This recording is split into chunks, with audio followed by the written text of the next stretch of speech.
Good morning to all. Please subscribe the channel and press the bell icon for more video updates. Today is 26 June of 2020 and it's a Friday today. So let's start the analysis of the newspaper The Hindu. आज की पहली news जो हम देखेंगे वो है Chinese buildup started in मई।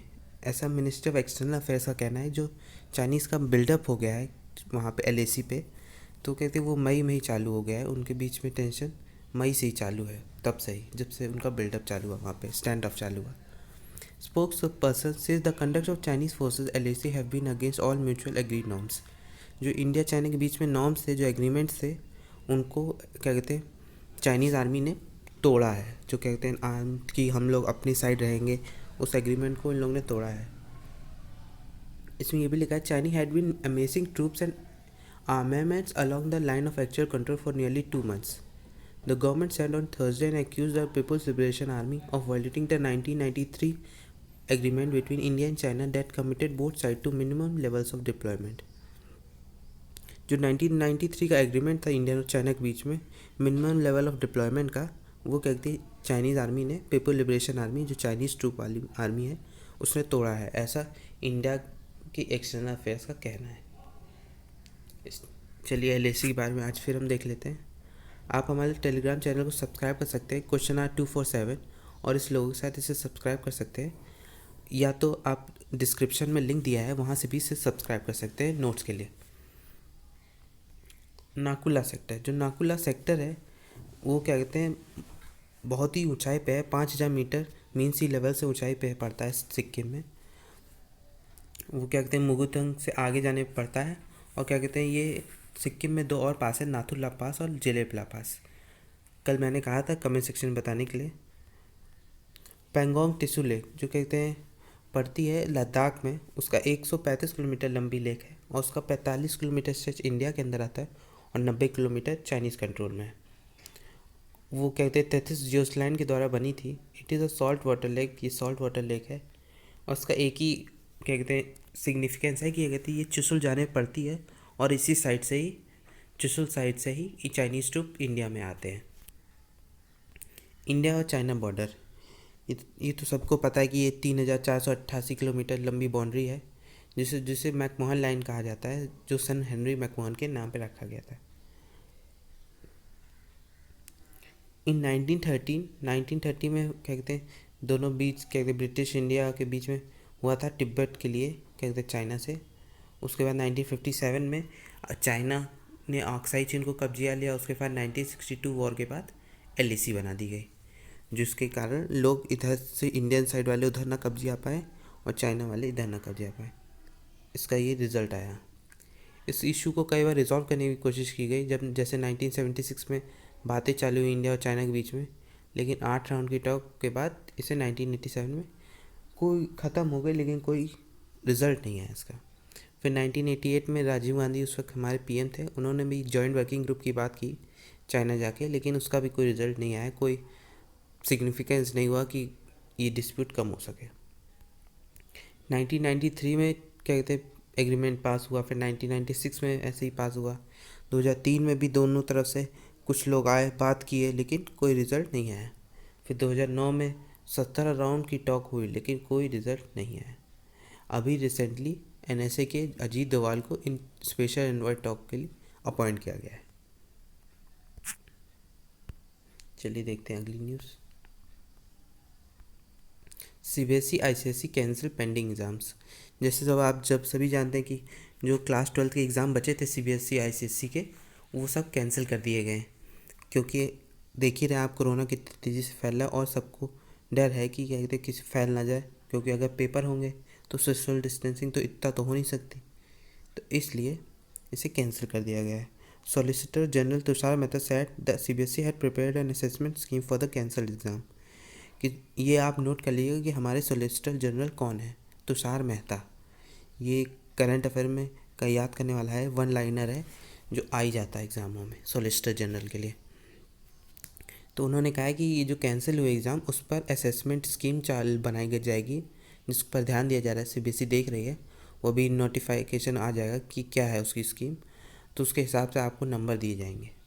चलिए देख लेते हैं सॉलिसिटर जनरल के बारे में। Solicitor General is the second highest law officer in the country. ये second law of highest law officer of the country होते हैं solicitor general. He subordinate to the attorney general of India. ये subordinate होते हैं attorney general of India, जो highest law officer होते हैं India के, एक कंट्री के. He also advises the government in legal matters में ये एडवाइस भी देते हैं. Solicitor General is appointed for the period of 3 years by appointment committee of cabinet chaired by Prime Minister. ये अपॉइंटमेंट कमेटी जो कैबिनेट की होती है उसके द्वारा अपॉइंट किए जाते हैं और उसके हेड उस कमेटी के पीएम होते हैं. Office and duties of attorney general is created by the constitution under article 76. While solicitor general additional solicitor general office and duties are government and law officers. Rule 1987 not by constitution. जो attorney general का rule होता है, office या duty होती है, वो constitution के द्वारा अपॉइंट की जाती है. आर्टिकल 76 के द्वारा अटॉर्नी जनरल की ड्यूटी या ऑफिस अपॉइंट किया जाता है. और क्या कहते हैं, जो ये होते हैं सॉलिसिटर जनरल और एडिशनल सॉलिसिटर जनरल, उनकी एक ऑफिसर्स रूल होता है 1987, उसके द्वारा अपॉइंट की जाती है. Officers condition of service rule 1987. Attorney general has right to participate in the proceedings of parliament but can not vote. Attorney general क्या कहते हैं, पार्लियामेंट की मीटिंग्स में जो होती हैं उनमें रह सकते हैं, लेकिन वो वोट नहीं कर सकते. Whereas Solicitor General, Additional Solicitor General do not have rights to whether to participation in Parliament. और क्या कहते हैं, Solicitor General और Additional Solicitor General के पास वो भी राइट नहीं होता कि वो वहाँ की मीटिंग अटेंड कर सके.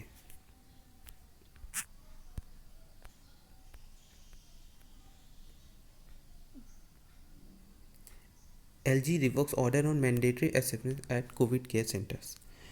कि कहते हैं लेफ्टिनेंट गवर्नर ने कहा है, जो दिल्ली के, उन्होंने कहा है कि वो जो मैंडेटरी असेसमेंट हो, जो लोग कहते हैं आ रहे हैं कोविड केयर सेंटर में, उन पर ध्यान दिया जाए कि उनके ऊपर बढ़ तो नहीं रहा है.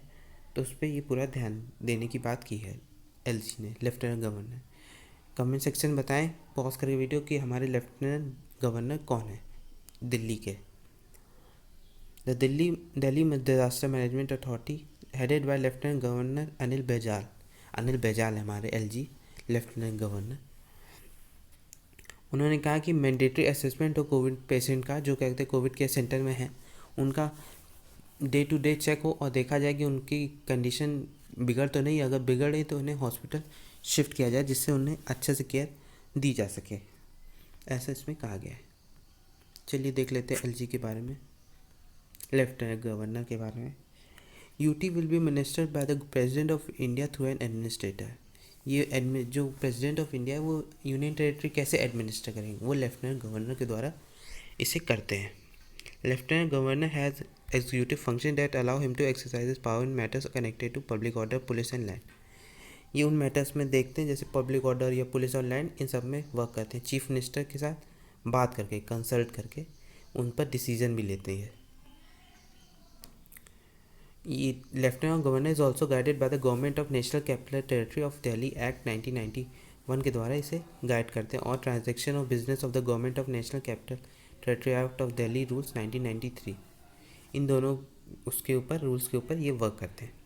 Article 239 and article 239A of the constitution as well as the government of national capital territory of Delhi act 1991 clearly underlined that Delhi is a union territory and where is the center whose eyes and ears are the LG. कि सभी पता है Delhi union territory है और क्या कहते हैं centre उस पर कैसे रूल करे या अपना एडमिनिस्टर कैसे करे, तो वो एलजी के द्वारा करता है, लेफ्टिनेंट गवर्नर के द्वारा करता है.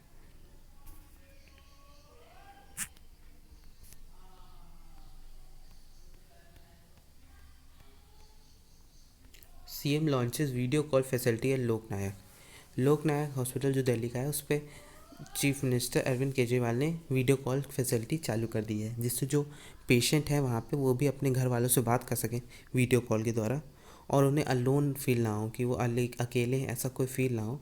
इसके लिए क्या कहते हैं ये सुविधा चालू की गई. ये काफ़ी अच्छा स्टेप है. लोगों को डिप्रेशन हो जाता है कि हो गया हमें कोरोना, तो उसके कारण डिप्रेशन हो जाता है, तो उससे ये बचाएगा जब घर वालों से बात करेंगे. तो ये अच्छा स्टेप लिया है दिल्ली गवर्नमेंट ने. TN's custodial death flagged the failure to have the guidelines to handle lockdown violations.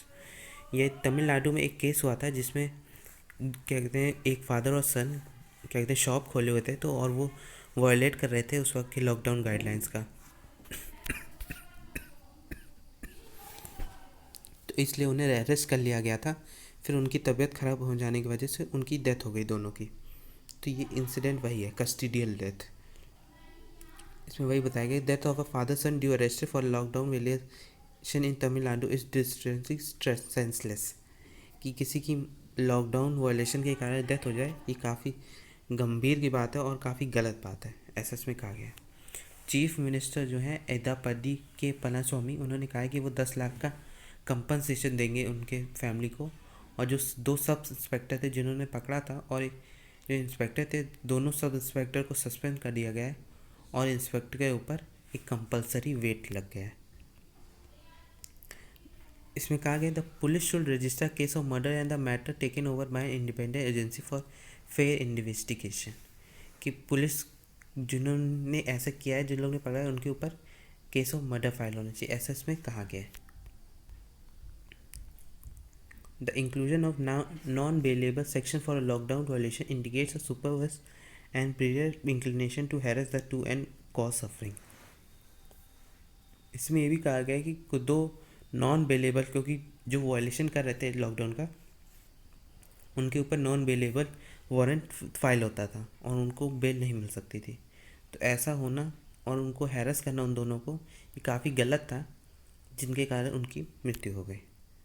इस एडिटोरियल में पूरा यही था। दूसरा था shut and open. The pandemic is still on but tennis is returning in a couple of month. कि pandemic अभी भी है, कोरोना अभी भी फैल रहा है और तेज़ी से ही फैल रहा है, लेकिन टेनिस टूर्नामेंट चालू होने वाले हैं। धीरे धीरे वो लोग अपने चालू करेंगे। जैसे देखा होगा कि फ्रेंच ओपन जो क्या कहते हैं मई में होना था, वो सितंबर को शिफ्ट हो गया है और सितंबर को होगा, ऐसा कहा जा रहा है। और विंबलडन को कैंसिल कर दिया गया है, ये ऐसा पहली बार हुआ है वर्ल्ड वॉर 2 के बाद।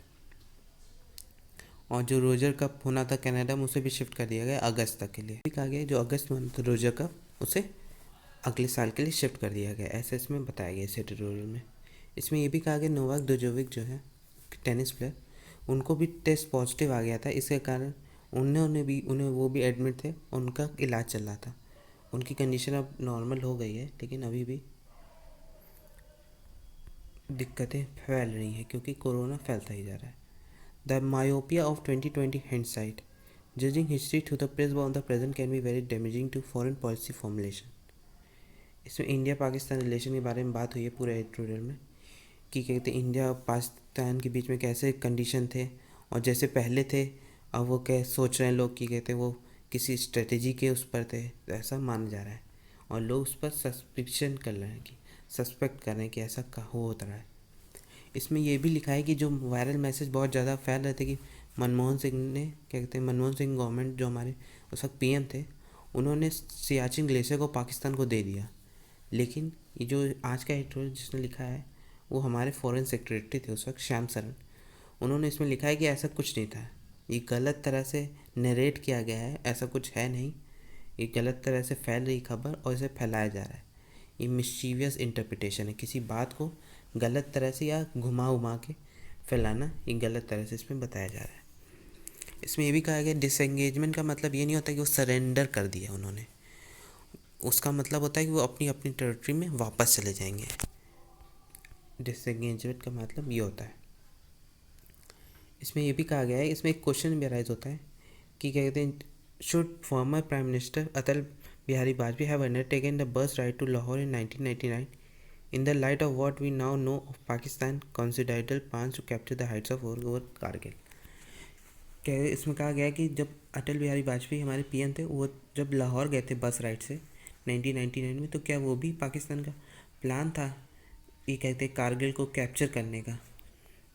ऐसे इसमें कई क्वेश्चन राइज हुए कि जैसे प्राइम मिनिस्टर नवाज शरीफ से मिले थे 2015 में लाहौर में, तो वो उस पर भी कोई एंगल हो सकता है। तो ऐसा कई बातें इसमें क्वेश्चन राइज हुए हैं। इस पूरे एडिटोरियल में इंडिया पाकिस्तान रिलेशन के बारे में ही बात की गई है।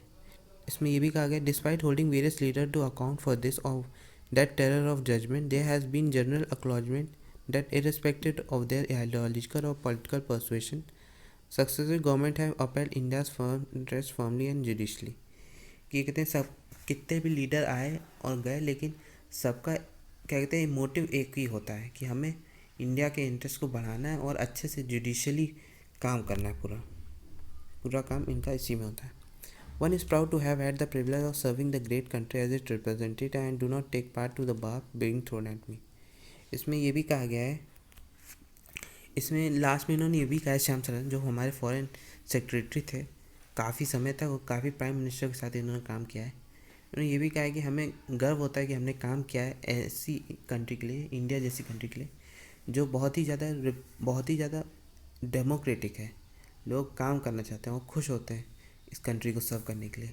ऐसे मैं भी खुश हूँ। ऐसे उन्होंने कहा कि हर प्राइम मिनिस्टर जो आज तक हुआ है उसने इंडिया के इंटरेस्ट में काम किया है और इस पर कोई एक्सेप्शन नहीं है कि कोई एक्सेप्शन हो। सारे जितने भी पीएम हैं सब ने इंडिया के लिए काम करने की कोशिश की है। चलिए आज देखते हैं ओपेट का भी आज एक आर्टिकल देख लेते हैं। Can online learning replace the school classroom. जैसे आप देख ही रहोगे कि ऑनलाइन एजुकेशन बहुत ज़्यादा फ्रीक्वेंट हो गई है, बहुत ही ज़्यादा हर स्कूल वाले करवा रहे हैं। तो ये पूरा आर्टिकल उसी पे है, एक डिबेट टाइप का। E learning is out of reach for many student coming from the disadvantages section. इसमें यही कहा गया है कि ई लर्निंग जो है ऑनलाइन एजुकेशन वो सबके ऊपर सबको प्रोवाइड नहीं हो सकती, क्योंकि हर किसी के पास नेट नहीं होता, हर किसी के पास लैपटॉप नहीं होता, क्योंकि जो गवर्नमेंट स्कूल वाले में बच्चे आते हैं उनके पास तो है नहीं, क्योंकि वो तभी जो गरीब लोग हैं वो जो स्कूल जाते हैं तो वो कैसे चलाएंगे। तो ऐसा उसमें कहा गया है।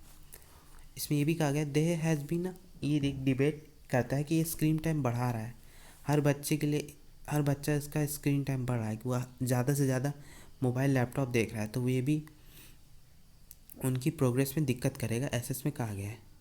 इसमें ये भी बताया गया महाराष्ट्र गवर्नमेंट ने क्लास 2 तक कोई ऑनलाइन क्लासेस नहीं ले सकता, कोई बच्चे को ऑनलाइन क्लासेस नहीं दे सकते क्लास 2 तक, ऐसा महाराष्ट्र गवर्नमेंट ने रूल निकाला है। और कर्नाटक ने भी निकाला, कर्नाटक और मध्य प्रदेश ने क्लास 5 तक इसे एक्सटेंड किया है कि क्लास 5 तक किसी बच्चे को ऑनलाइन क्लासेस ना दी जाए। इसमें पहला क्वेश्चन राइज होता है, has screen time for student increase because of online classes. कि स्क्रीन टाइम बच्चे ये जो मोबाइल देखते हैं, मोबाइल लैपटॉप ये सब जो देख रहे हैं, ये कहते हैं ये ऑनलाइन एजुकेशन के कारण हुआ है। ये क्वेश्चन पहला राइज होता है इसके। तो क्या कहते हैं, एक लोग कहना है ऐसा कुछ नहीं है, no I do not think of that way, कि कहते हैं ऐसा कुछ नहीं है। पहले भी बच्चे क्या कहते हैं मोबाइल चलाते थे, मोबाइल चलाते हैं, तो क्या कहते हैं वो क्या कहते हैं ऑनलाइन एजुकेशन के कारण नहीं हुआ है, वो पहले ही से लोग चलाते थे। इसमें यही बताया गया है, क्या कहते हैं कि children have been addicted to screen even before the कोविड-19 पेंडेमिक बिगेन। कोविड-19 के पहले से भी बच्चों को क्या कहते हैं एडिक्टेड थे मोबाइल चलाने में, स्क्रीन टाइम। और एक लोगों का कहना है looking at the screen for long period of time can be harmful, कि स्क्रीन पर कई देर तक देखना हार्मफुल हो सकता है, इसके कारण बच्चों की प्रोग्रेस रुक सकती है और क्या कहते हैं स्लो प्रोसेस भी हो सकती है और अकेले भी हो सकते, आइसोलेट भी हो सकते हैं और लोनली फील हो सकते हैं। तो इसमें ये भी बताया गया है। Also many children specially those attending governments are deprived of education during the pandemic, they are actually missing out on their lessons. इसमें यह भी कहा गया है कि जो गवर्नमेंट स्कूल में बच्चे हैं थे उनको क्या कहते हैं उनको तो ऑनलाइन एजुकेशन मिल नहीं पा रही है, क्योंकि हर किसी के पास नेट नहीं है इतना कि वो ऑनलाइन एजुकेशन कर पाए। तो इसमें ये भी कहा गया है। दूसरा क्वेश्चन इसमें अराइज है, many schools are holding online lesson for children kindergarten as well, what are the dangers of exposing children to a screen at such young age। इसमें ये क्वेश्चन आयज होता है, काफ़ी अच्छा क्वेश्चन है कि किंडरगार्टन जो छोटे छोटे बच्चे होते हैं उनको कैसी ऑनलाइन एजुकेशन। तो क्या कहते हैं इसमें कहा गया है, कहते हैं ये हार्म भी करती है बच्चों के आइज़ को और कई तरह से हार्म करती है। बच्चों को सिर्फ फिर मोबाइल दिखता है, मोबाइल से कि कहते हैं ये तो सभी को पता है कि आजकल पेरेंट्स भी जो होते हैं वो बच्चों को मोबाइल देते हैं कि खाना खा लो तो मोबाइल दिखाएंगे। तो ऐसे कई बातें हैं करते हैं जिससे बच्चा खाना खा ले, लेकिन वो मोबाइल देखते देखते कभी ज़्यादा खा लेता है तो उससे दिक्कत होने लगती है। तो ऐसा नहीं करना चाहिए। क्या कहते हैं मोबाइल देखने से ज़्यादा देखने से देखो, लेकिन ज़्यादा ना देखो, नहीं तो क्या कहते हैं बच्चों के बहुत ही प्रोग्रेस में दिक्कतें होती हैं। इसमें यही बताया गया है। इसमें एक और क्वेश्चन राइज होता है, the Karnataka high court has asked for guidelines on online learning, what do you think some of the guidelines should include. इसमें वही कहा गया है कि कहते हैं कोर्ट ने कहा है कि कहते हैं आप बताइए, स्कूलों से पूछा है कि आप ऑनलाइन क्लासेस कैसे लेंगे, क्या क्या कराएंगे और कैसे उसके कैसा उसका इम्पैक्ट होगा, ऐसा उसमें पूछा गया है। और क्या कहते हैं, और ऐसा भी कहा गया, अर्ली चाइल्डहुड एसोसिएशन ने ये भी कहा है कि कहते हैं कि वो जब स्कूल वो गाइडलाइन फॉलो करेंगे तभी ऐसा वो लोग खोल सकते हैं अपने स्कूल और ऑनलाइन एजुकेशन कर सकते हैं। Many countries have started reopening their school, but in India, where metro cities Mumbai, Chennai, and Delhi are reporting an increase in the number of COVID-19 cases, is it viable to open school? जैसे कई कंट्रियों ने school खोले हैं, लेकिन कई कंट्रियों ने खोल के भी बंद कर दिए, क्योंकि उनके यहाँ जैसे स्कूल खोले तो केसेस बढ़ने लगे, तो उनके यहाँ बढ़ गया है। तो ऐसे ही इंडिया में जैसे मेट्रो सिटीज़ जीती हैं, मुंबई, चेन्नई, दिल्ली, तो यहाँ पे तो केस बढ़ ही रहे हैं। तो यहाँ पे खोलना स्कूल काफ़ी कहते हैं रिस्क पे है, और कहते हैं केसेस बढ़ सकते हैं, इसलिए ऐसा नहीं करना चाहिए। पहले हमें ये सोचना चाहिए कि स्कूल कैसे सेफ बनाए, ना कि हमें ऑनलाइन एजुकेशन पे ज़्यादा ध्यान देना चाहिए। इसमें ये भी एक बात की गई है इस आर्टिकल में कि स्कूल में भी opening abroad, but we can not compare to that situation in India. कि बाहर के देशों में स्कूल तो खुल रहे हैं, लेकिन हम उस कंडीशन को इंडिया में नहीं इम्प्लीमेंट कर सकते, क्योंकि इंडिया में इसकी सिचुएशन कुछ और है और अलग वे में लोग हैं। All our policies tend to focus on those who already have access to certain facility, which just forget the invisible, the poor and the marginalized. ये जितनी भी पॉलिसीज़ होती हैं ऑनलाइन एजुकेशन, ये सब हम उन लोगों पर देखते हैं जिनके पास फैसिलिटी होती है। ये हम नहीं देखते कि जिनके पास फैसिलिटी नहीं है तो हम वो क्या करें कि उन्हें भी वो पढ़ सकें, तो उसके बारे में हम कुछ नहीं देखते। इसमें ये भी कहा गया, if we stop online education, even the children who have access to technology will lose out. So stopping online education classes is not the solution. कि ऑनलाइन एजुकेशन को अगर हम बंद कर देंगे तो जो बच्चों के पास एक्सेस है, जो फैसिलिटी है जिनके पास, उनकी भी एजुकेशन में दिक्कत होगी। तो हम ऐसा नहीं कर सकते कि किसी के लिए किसी और का बंद कर दें, या किसी को नहीं मिल रहा है तो हम दूसरे को भी नहीं करवाएं, तो ये गलत बात होगी। इसमें यही कहा गया है। फ्रॉम द आर्चीव्स, ये 1970 की न्यूज़ है, 50 साल पहले की news. US to resume sales of arms to Pak. The US administration has so far refused to disclose to India the nature and quantity of those weapons, but it understood that at least 50 pattern tanks and possibly even some fighter planes are immediately involved. कि उस वक्त उससे पहले US ने कहा था कि India और पाकिस्तान में रिलेशन बना रहे तो हम किसी को वेपन कहते हैं देंगे नहीं, हम उसे नहीं देंगे किसी को भी, जिससे कहते हैं ये उन दोनों के बीच में दिक्कतें और बढ़े, तो ऐसा हम कुछ नहीं करेंगे। तो ऐसा US ने कहा था, लेकिन उसके बाद 1970 के बाद उन्होंने दोनों आर्मियों को देना चालू कर दिया था। अब देखते हैं, अगली न्यूज़ देखते हैं। ICMR invite test kit makers. कि ICMR international council of medical research ने कहते हैं नए टेस्ट किट मेकर्स को इनवाइट किया है कि और टेस्ट किट मेकर्स आए और हमें वो किट बनाने में मदद करें, ऐसा उसने कहा है। आप कमेंट सेक्शन में बताएं ICMR कब आया था, उसकी इस्टेब्लिश कब किया गया है ICMR, और कमेंट सेक्शन में ज़रूर बताएं, और प्लीज़ कमेंट ज़रूर किया करें। Panchayat to get 10 lakh crore till 2026। ऐसा कहा जा रहा है कि पंचायत जो गवर्नमेंट जितनी भी हैं उनको 10 लाख करोड़ दिया जाएगा 2026 तक। हर पंचायत गवर्नमेंट को क्या कहते हैं कुछ ना कुछ अमाउंट मिलेगा, इतना टोटल मनी देना है। अब देखते हैं अगली news. Student union seek recall of EIA draft. कि स्टूडेंट यूनियन ने कहते हैं जो अलग अलग यूनिवर्सिटी और कॉलेजेस के हैं, उन्होंने इन्वायरमेंट इम्पैक्ट असेसमेंट नोटिफिकेशन जो 2020 होल्ड पे है उसे लाने की बात की गई है। कि यूनियन मिनिस्टर को नोट लिखा है कि उसे लाया जाए, ऐसा इसमें है। आप EIA के बारे में कुछ भी जो जानते हो उसके बारे में आप कमेंट सेक्शन में बताएं क्या है, कल हम इसके बारे में आगे बात करेंगे। अब देखते हैं अगली news. In space will be space industry regulator. New unit will drive satellite rocket and launch services through private players, says ISRO chief Sivan.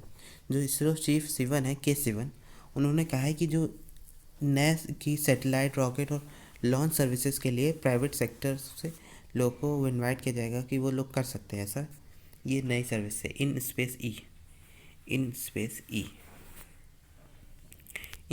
Uh new interior of the department of space. ये इंडिया की नई department of space की है जो देखेगी क्या कहते हैं सैटेलाइट को, रूटीन सैटेलाइट्स और रॉकेट्स और commercial launch services through Indian industry and startups. इस सैटेलाइट भेजने के लिए यूज़ होगी। स्पेस ई का फुल फॉर्म है Indian space promotion and authorisation centre. इसका फुल फॉर्म याद कर लीजिएगा, इन स्पेस ई का Indian space promotion and authorisation centre is tested as body that will ensure a level playing field for Indian industry in a fast-growing global space sector. It will function autonomously and parallel to ISRO without taking away anything from it. ये इसरो की तरह ही काम करेगी, लेकिन कुछ इसरो से काम उसका लेगी नहीं, वो भी काम करेगी, दोनों पैरेलल वर्क करेंगे। तो ऐसा करेंगे, ये प्राइवेट से प्लेयर्स को भी इनवाइट करेगी कि वो लोग भी वर्क ले इस पे इंटरेस्ट, और क्या कहते हैं, ये रूटीन टू रूटीन सैटेलाइट या रॉकेट लॉन्च करती रहेगी। इसमें ये है। आप इसरो के बारे में बताइए, इसरो का फुल फॉर्म बताएं और इसरो कब इस्टेब्लिश होगा, ये कमेंट सेक्शन में ज़रूर बताएं, और प्लीज़ कमेंट ज़रूर किया करें। तो thank you for the today, thank you very much.